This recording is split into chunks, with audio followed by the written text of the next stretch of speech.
Are you tired of constant message reminder notifications flooding your Snapchat? Fear not, as I'm here to walk you through the steps to disable these notifications. Let's get started. Step 1.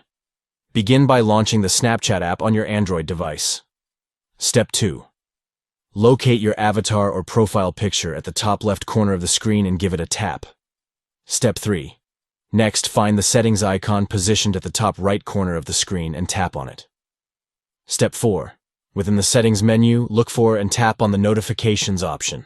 Step 5. Among the list of notification settings, you'll come across an option for message reminders. Simply unmark this option to stop receiving those message reminder notifications. By following these straightforward steps, you can take control of your Snapchat notifications and customize your experience on the app without being constantly reminded of messages.